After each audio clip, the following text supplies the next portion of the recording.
കുറിച്ചാണ് ഞാൻ നിങ്ങളോട് പറയുന്നത്. എൻ്റെ കുട്ടിക്കാലത്ത് കിട്ടിയതാണ് എനിക്കവനെ. കേവലം കളിക്കൂട്ടുകാരൻ എന്ന ലേബലിൽ ഒതുക്കാൻ പറ്റില്ല അവനെ. ശരിക്കും ശരിക്കും എൻ്റെ ഗന്ധർവനായിരുന്നു അവൻ. എന്നേക്കാൾ 2 വയസ്സ് അവൻ മുതിർന്നതായിരുന്നു. ഞങ്ങളുടെ വീടിൻ്റെ അടുത്ത് വാടകയ്ക്ക് താമസിക്കാൻ വന്നിരുന്നതാണ് അവനും അവൻ്റെ അമ്മയും അവൻ്റെ അച്ഛനും അവൻ്റെ ചേച്ചിയും. അവൻ്റെ ചേച്ചി എൻ്റെ ചേട്ടൻ്റെ ക്ലാസ്സിലായിരുന്നു പഠിച്ചിരുന്നത്. ഇടയ്ക്ക് വന്നതുകൊണ്ട് തന്നെ നോട്ട്സൊക്കെ വാങ്ങാൻ ആ ചേച്ചിയും അമ്മയും ഞങ്ങളുടെ വീട്ടിൽ വരുമായിരുന്നു. അന്ന് മുറ്റത്ത് ഓടിക്കളിക്കുന്ന പ്രായം എനിക്ക്. അങ്ങനെ അവനും എൻ്റെ കൂടെ ചേച്ചി നോട്ട് എഴുതി തീരുന്നത് വരെ കളിക്കുമായിരുന്നു. കളിച്ച് കളിച്ച് കളിച്ച് ഞങ്ങളങ്ങ് കൂട്ടായി. അമ്മ വഴക്ക് പറയുമ്പോൾ, അച്ഛൻ ക്വസ്റ്റ്യൻ ചെയ്യുമ്പോൾ, ചേട്ടൻ തല്ലിയാൽ ഒക്കെ എനിക്ക് പറയാൻ അവനേ ഉണ്ടായിരുന്നുള്ളൂ. ഈ വീട്ടിൽ എൻ്റെ നിലവിളി കേട്ടാൽ അവൻ ഓടി വരും. എനിക്ക് അടി കിട്ടി വേദനിച്ച് ഞാൻ കരയുമ്പോൾ എൻ്റെ മനസ്സിലും അവനെ കാണണം എന്ന് തന്നെയായിരിക്കും. എന്താ കരയണേന്ന് ചോദിച്ച് അവൻ ഓടി വരും. പിന്നെ കുറേ നേരം ഞാൻ അവനോട് പദം പറയും. അന്നേരം അമ്മ ഞങ്ങൾക്ക് 2 പേർക്ക് എന്തെങ്കിലും കഴിക്കാൻ തരും. പിന്നെ ഞങ്ങൾ കളിക്കാനിറങ്ങും. അതായിരുന്നു കുട്ടിക്കാലം. പിന്നെ കൗമാരത്തിലേക്ക് കയറിയപ്പോൾ എന്തോ ഒരു ആകർഷണം തോന്നിയിരുന്നു അവനിൽ എനിക്ക്. അത് പ്രണയമായിരുന്നിട്ടുണ്ടാവുമോ? ആർക്കറിയാം.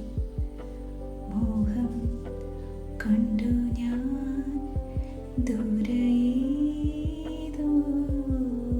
ഈണം. ഈ പാട്ടായിരുന്നു അവന് ഏറ്റവും ഇഷ്ടമുള്ള പാട്ട്. എൻ്റെ അച്ഛൻ എപ്പോഴും പുതിയ പുതിയ കാസറ്റുകൾ വാങ്ങിക്കുന്ന ആളായിരുന്നു. ആ സമയത്ത് അച്ഛൻ കൊണ്ടുവരുന്ന പാട്ടുകളെല്ലാം അവനെ ഞാൻ കേൾപ്പിക്കും. അവൻ്റെ വീട്ടിൽ ടേപ്പ് റെക്കോർഡറൊന്നും ഉണ്ടായിരുന്നില്ല. പക്ഷെ എത്ര പാട്ട് കേട്ടാലും എങ്ങനെയൊക്കെ കേട്ടാലും അവൻ ഈ ഒരു പാട്ട് മാത്രമേ ഇഷ്ടപ്പെടാറുള്ളൂ. പിന്നെ പിന്നെ ആ പാട്ട് ഞങ്ങൾ ഒന്നിച്ചിരുന്ന് കേൾക്കുമ്പോൾ ഞങ്ങൾ 2 പേരും എന്തിനെന്നറിയാതെ മുഖാമുഖം നോക്കിയിരിക്കാൻ തുടങ്ങി. ഒരുപക്ഷെ ഞങ്ങളുടെ യൗവനത്തിലേക്ക് കടക്കുന്ന സമയമായിരിക്കണം അത്. ഞങ്ങളുടെ മനസ്സിലും എന്തൊക്കെയോ മോഹങ്ങൾ നിറയുന്നത് പോലെ ഞങ്ങൾക്കും തോന്നാറുണ്ടായിരുന്നു. എന്ത് രസമായിരുന്നു ആ കാലം എന്നറിയോ? എന്ത് രസമായിരുന്നു ആ സാമീപ്യം എന്നറിയോ? എപ്പോഴോ ഒരിക്കൽ അവൻ എൻ്റെ കൈത്തുമ്പിൽ നിന്ന് തൊട്ടു, എൻ്റെ വിരലുകളിൽ. എനിക്കെപ്പോഴും ഓർമ്മയുണ്ട്, പണ്ട് കളിച്ച സമയത്തൊക്കെ പിടിച്ചു മാറ്റിയപ്പോഴും തള്ളിയിട്ടപ്പോഴും പിടിച്ചെഴുന്നേൽപ്പിച്ചപ്പോഴും ഒക്കെ ഉണ്ടായിരുന്ന ആ ഒരു സ്പർശനമായിരുന്നില്ല അത്. ഒരു പക്ഷേ പ്രണയത്തിൻ്റെ മേമ്പടി ഉണ്ടായിരുന്നിരിക്കും ആ വിരൽ തുമ്പിൽ തൊടലിനല്ലേ. അവൻ്റെ അച്ഛൻ ട്രാൻസ്ഫർ വാങ്ങി പോകുമ്പോൾ ഞാനും അവനും ഡിഗ്രിക്ക് പഠിക്കാൻ തുടങ്ങിയതേ ഉണ്ടായിരുന്നുള്ളൂ. കുറച്ച് നാൾ ഞങ്ങൾ തമ്മിൽ കത്തൊക്കെ എഴുതുമായിരുന്നു. പിന്നെ കത്തുകളുമില്ല, മറുപടിയും ഇല്ലാതായി. അവനെ നഷ്ടപ്പെട്ടു എന്ന് ഞാനിപ്പോഴും ചിന്തിക്കുന്നില്ല. ചില ആൾക്കൂട്ടങ്ങൾക്കിടയിൽ ഞാൻ വിചാരിക്കും, അവൻ എന്നെ പേര് വിളിച്ച് ഓടി വരുന്നു.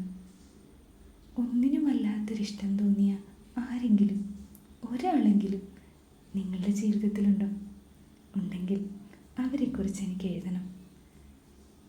നമുക്ക് അതൊക്കെയല്ലേ കുട്ടിക്കാലത്തെയും യൗവനത്തിലെയും കൗമാരത്തിലെയും സുഖമുള്ള ഓർമ്മകൾ. അതെ, എനിക്ക് യൗവനമൊന്നും കഴിഞ്ഞിട്ടില്ല കേട്ടോ. ഞാനിപ്പോഴും യൗവനത്തിൽ തന്നെയാണ്. ഒരു ഫ്ലോയ്ക്കങ്ങ് പറഞ്ഞു എന്നേ ഉള്ളൂ. ഞാൻ വയസ്സാന്ന് വിചാരിച്ചിട്ടുണ്ടാവൂല്ലേ? എൻ്റെ ശബ്ദം കേട്ടാൽ അറിയില്ലേ? അമ്പടാ.